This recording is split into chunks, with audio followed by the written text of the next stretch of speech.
Hey everybody, welcome back. It's the week on day and night, and if you've been paying attention, it was also the week of La Luna, but we're just going to pretend that was last week and that this is this week, and oh well. Okay, stop emphasizing my failures, and let's talk about day and night. So, this is going to be a bit of a long video, I predict. Who knows, I might talk fast. But that's because there's a lot to talk about in the beginning of day and night. So we're going to talk about it all the way up to the first cut, which is another preview into how awesome this movie is. We're going to talk about it all the way up to the first cut, take a break, and come back. So, in Dr. Wayne Dyer's speech at the end of day and night, he condemns those who are afraid of something just because it is new, and claims, quote, "The most beautiful things in life are the most mysterious," end quote. His are the only words spoken in day and night. You know me in dialogue. That's a biggie. Their appropriateness extends beyond the content of the film, however, into both the film's and Blue Umbrella's historical context. And so they also give us a guide to how to approach each film's analysis. So, in a throwback to Pixar's SIGGRAPH days, Day and Night is a film whose goal is just as much about showing off its technology as it is telling a strong story. So, Pixar laid out artist Sandra Cartman says, the film is essentially 3 movies at once, with both 3D and hand-drawn elements and designed to be shown in stereo. So, end quote. These films include a black background, 2 cartoonish anthropomorphic blobs that move around that black background, and their inside, which are standard 3-dimensional animated worlds, one that takes place in the day and one that takes place at night.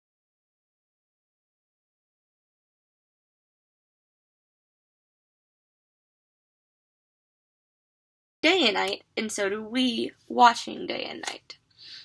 So, like I said, 3 films, black background, blob, standard day and night. Cool. Day and night begins in the world of the ordinary. It eases into things. That's big. That's a biggie. It is the 3D rendering of a farm. So nothing special yet. The rooster crows, which signals the morning, and a rapid track back shows off the many dimensions of this idyllic setting. It is a cliche right down to the morning music, which can be found in film as far back as Walt Disney's Flowers and Trees.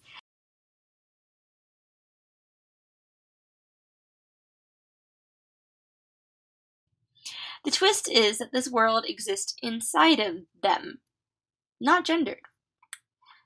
If I slip up, I'm sorry. They are them. They do not have a gender.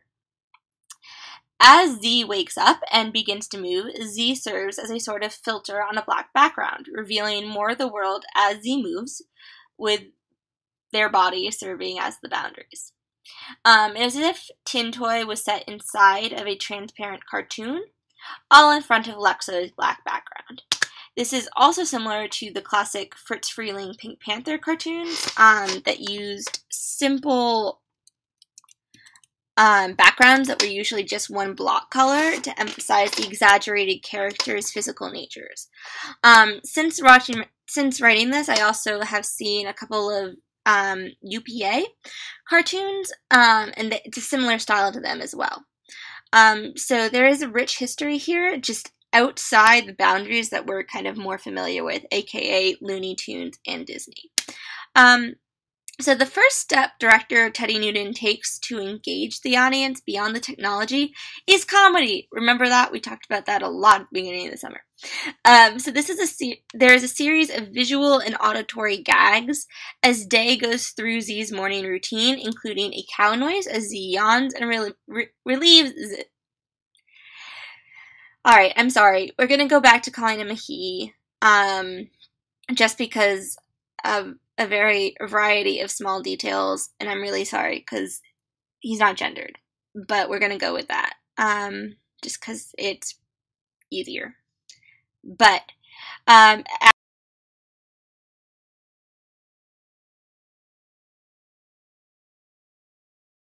will prevent day and night from becoming an overwhelmingly intellectual experience.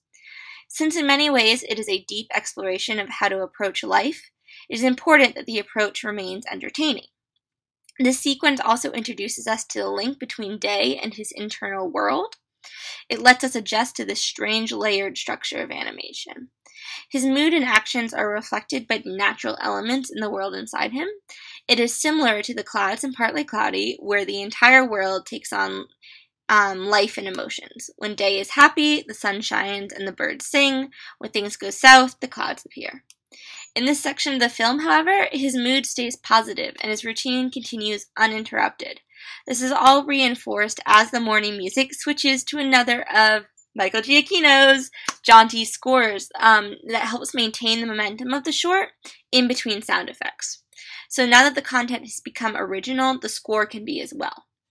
So with the efficiency reminiscent of the shorts before it, this introduction lasts about a minute exact.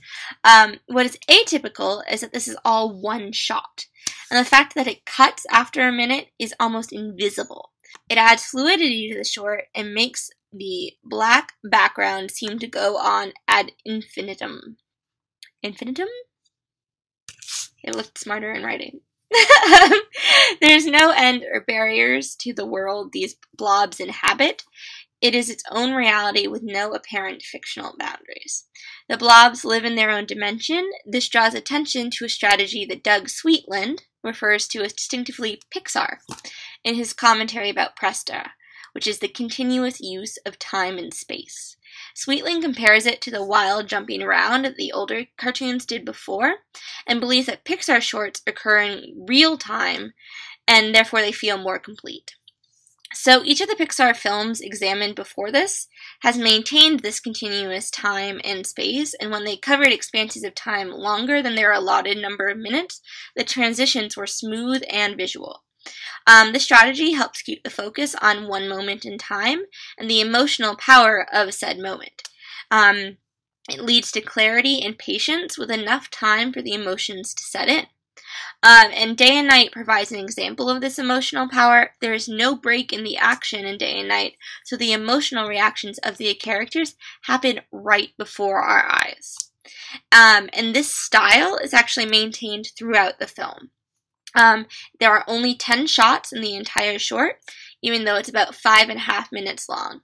So this editing pattern is similar to the stage-like editing of Luxo Jr. before it, but this time the choice is not one of technical necessity. Its function instead is world building. While the blobs inside the worlds are familiar to us, the world they exist in is entirely the conception of the artist.